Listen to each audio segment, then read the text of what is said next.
Hello students. स्वागत है आपका अकाउंटेंसी ब्लैक बोर्ड क्लासेस में। आज हम साझेदारी के सामान्य परिचय के 1 नंबर वाले प्रश्नों का अभ्यास करेंगे। जैसा कि आपको पहले ही बताया जा चुका है कि इस चैप्टर में से 5 नंबर के क्वेश्चन आते हैं।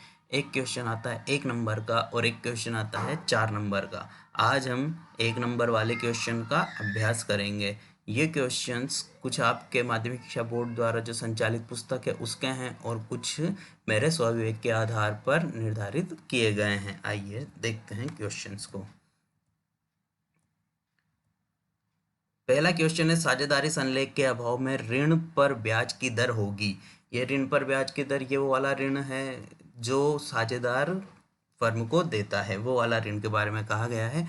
अब इस क्वेश्चन को देखते ही सब स्टूडेंट्स जो हैं वो कहते होंगे अरे इसमें क्या है, ये तो बहुत ईजी सा क्वेश्चन है। मगर मैं कहता हूँ कि ये इसका आंसर 95% बच्चे गलत करेंगे। देखिए कैसे समझते हैं। ये कमी होती है बच्चों के ध्यान से पढ़ने की। तो अगर बच्चा जब पढ़ाया जाता है तब थोड़ा ध्यान दे ले तो आसानी से वो इसको कर सकता है। यहाँ पर देखते हैं।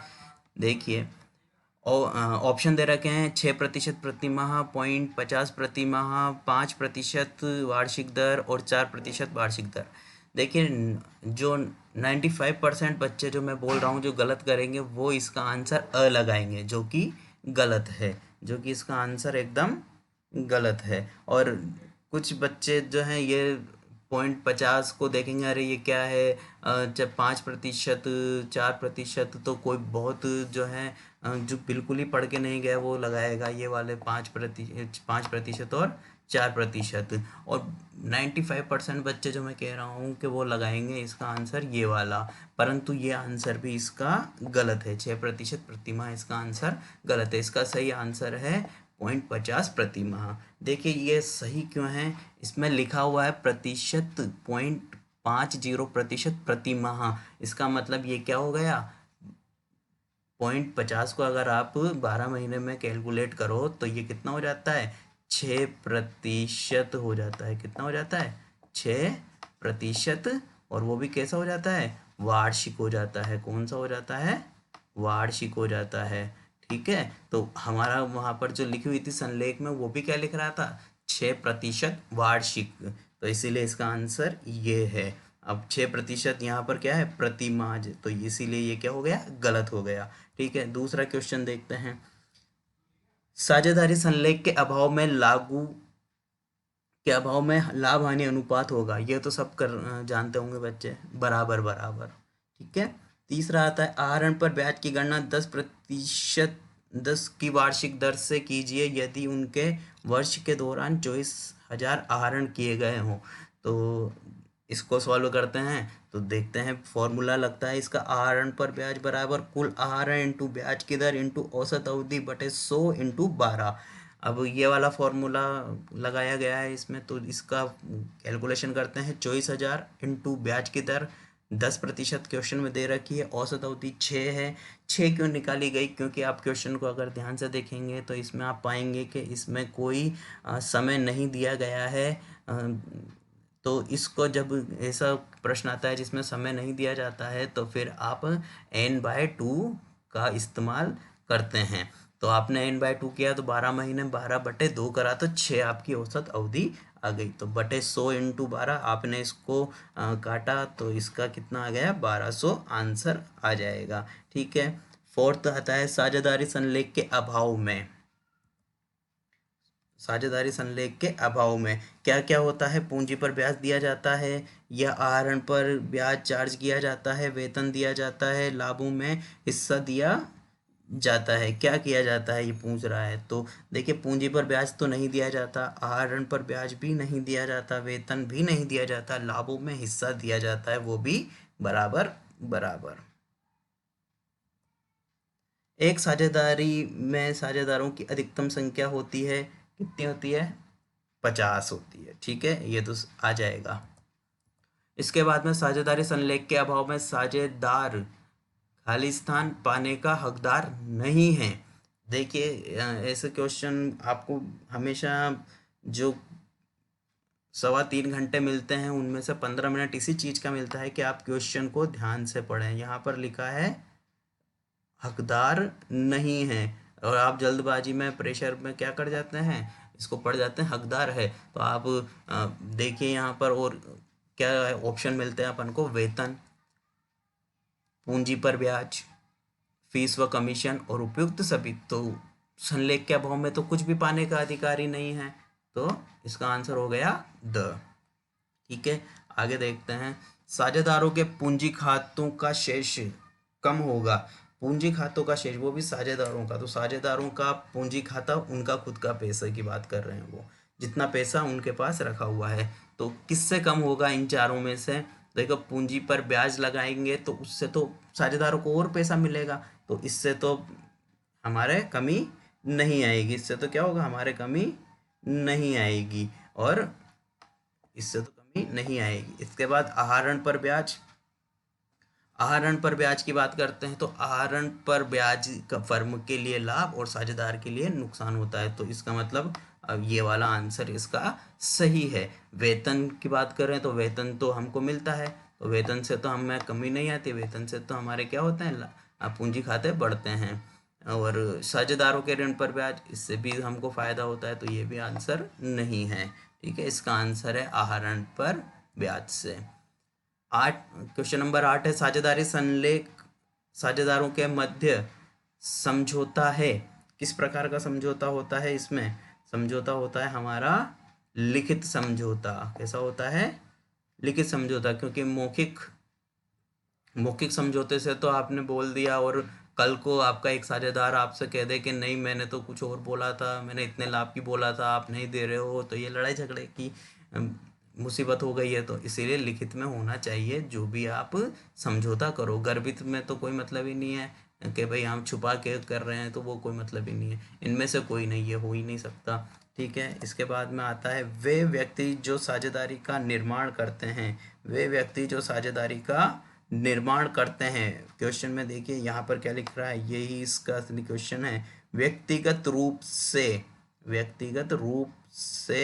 कहलाते हैं। क्या कहलाते हैं वो, फर्म कहलाते हैं, साझेदार कहलाते हैं, एकांकी व्यापारी कहलाते हैं, या संयुक्त साहसी कहलाते हैं। इसको अब जब आपने इस चैप्टर को ध्यान से पढ़ा हो, ये तभी आप इसको कर सकते हैं। देखने में बहुत छोटा सा क्वेश्चन है, मगर इसको तभी आप क्वेश्चन को हल कर सकते हैं। तो इसका आंसर है हमारा साझेदार, क्योंकि इसने क्या पूछा है, व्यक्तिगत रूप से। अगर क्वेश्चन में यहाँ पर लिख देता कि वे व्यक्ति जो साझेदारी का निर्माण करते हैं वो संयुक्त रूप से कहलाते हैं, तो फिर इसका आंसर क्या होता, फर्म होता। क्या, ये फर्म का होता संयुक्त रूप से, मतलब सब मिलकर जो साझेदारी का निर्माण करते हैं वो क्या कहलाती है, फर्म कहलाती है। और एकांकी व्यापार तो आपको पता है ही सही, जब अकेला व्यापार करता है। संयुक्त साहसी आपके एक अलग से चैप्टर दिया गया है इस बुक में। आहरण पर ब्याज फर्म के लिए है। देखिए, आहरण पर ब्याज वो भी किसके लिए, यहाँ पर भी आपको क्या क्वेश्चन में क्या पढ़ना पड़ेगा, एकदम ध्यान से क्वेश्चन को पढ़ना होता है। तो यहाँ पर किसके लिए बोला है, फर्म के लिए। फर्म के लिए बोला है, तो फर्म के लिए क्या होता है देखते हैं कि आय है, बिल्कुल आय है, क्योंकि फर्म से आय बढ़ती है ना, क्योंकि आहरण से ब्याज मिलता है, फर्म को ब्याज मिलता है। और अगर यहाँ पर लिख देता आहरण पर ब्याज साझी के लिए, तो वो क्या हो जाता, व्यय इसका आंसर हो जाता। तो अभी तो फर्म के लिए लिखा है, तो आय इसका आंसर है, व्यय गलत है। आय व्यय तो दोनों हो ही नहीं सकता, और इनमें से कोई नहीं गलत है। व्यय कब आएगा, जब यहाँ पर लिख देगा ये साझी के लिए है। ठीक है, इसके बाद में पूछते हैं, साझेदारों के पूंजी खाते की किस विधि में चालू खाते खोले जाते हैं। आप ये अपन ने पूंजी खाते वाला पढ़ा था, स्थिर और परिवर्तनशील, तो उसका क्वेश्चन है ये। तो पूंजी खाते की किस विधि में चालू खाते खोलते हैं, तो आंसर है इसका स्थिर पूंजी विधि में। ठीक है, पता है ना, कैपिटल अकाउंट और करंट अकाउंट खोला जाता है, तो ये करंट अकाउंट के बारे में पूछ रहा था। इसके बाद में थोड़े से अति लघुतरात्मक प्रश्न हैं। एक फर्म में साझेदारों की न्यूनतम और अधिकतम सदस्यों की सीमा क्या होती है। न्यूनतम होते हैं 2, अधिकतम होते हैं 50। ठीक है, सबको याद होना चाहिए। बंद साझेदारी खातों के में समायोजन की विधियों के नाम लिखिए। ये राजस्थान बोर्ड 2008 में क्वेश्चन आ चुका है। तो बंद साझेदारी खातों में समायोजन की विधियों के नाम लिखिए। तो इनके नाम है एकल प्रविष्टि द्वारा समायोजन और लाभ हानि समायोजन खाता बना।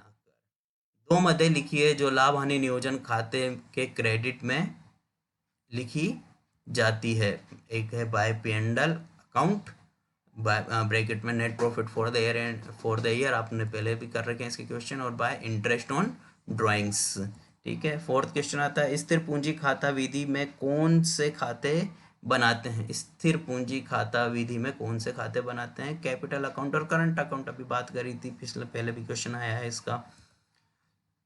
साझेदारी, फिफ्थ क्वेश्चन है साझेदारी अधिनियम 1932 लागू होने से पहले साझेदारी पर कौन से नियम अपनाते थे। भाई साझेदारी 1932 की बात कर रहे हैं, 1932 से पहले भी तो साझेदारी बनती होगी, साझेदारी होती होगी, तब उससे पहले कौन से नियम अपनाते थे। तो इसका आंसर है भारतीय संविदा अनुबंध अधिनियम 1872, जिसको अपन कहते हैं कॉन्ट्रैक्ट एक्ट। ठीक है, 1872। इसके बाद आता है किस अधिनियम में साझेदारों की अधिकतम संख्या 50 कर दी गई। ये अपन ने जो अभी निर्धारित करी ना 50, अधिकतम संख्या 50, तो ये आखिर कौन सा नियम था जिसमें ये 50 कर दी गई, क्योंकि बीच में ये संख्या 100 भी हुई थी। ठीक है, और अब इसको 50 कर दिया गया है। तो कंपनी विविध नियम 2014 के नियम 10 में। ठीक है, ये ध्यान में रखने वाली चीजें हैं। लाभ नियोजन किस प्रकार का खाता है।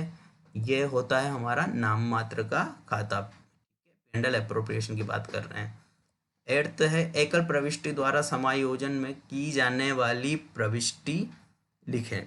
एकल प्रविष्टि में जो आप बंद खातों में समायोजन करते हो ना, उसमें एकल प्रविष्टि का समायोजन करते हो, तो उसमें प्रविष्टि करते हैं, तो वो कौन सी प्रविष्टि होती है लिखें। तो लिखते हैं gaining partners capital account debit to sacrificing partners capital. ठीक है, जिससे पहले ज़्यादा मिल चुका है वो डेबिट होगा, और जो फिर सेक्रीफाइस कर रहा है उसको क्रेडिट कर देंगे। ठीक है, ये एंट्री क्यों की जाती है, राशि को बराबर करने के लिए, जो भी नुकसान हुआ था वो बराबर करने के लिए। लाभ हानि समायोजन खाते के डेबिट पक्ष में लिखी जाने वाली दो मदों के नाम बताइए। तो एक है टू इंटरेस्ट ऑन कैपिटल और एक है पार्टनर सैलरी। ठीक है, साझेदारी का दायित्व किस प्रकार का होता है। तो असीमित दायित्व होता है। तो ये थे हमारे कुछ इम्पोर्टेंट क्वेश्चन जो हमारे चैप्टर नंबर 1 में से 1 अंक के लिए पूछे जाते हैं, और अधिकतर यही क्वेश्चन किसी न किसी रूप में घुमा फिरा कर आपको दे दिए जाते हैं। तो इन प्रश्नों की आप तैयारी करिए, और वीडियो को लाइक कीजिए, शेयर कीजिए और सब्सक्राइब कीजिए। Thank you very much.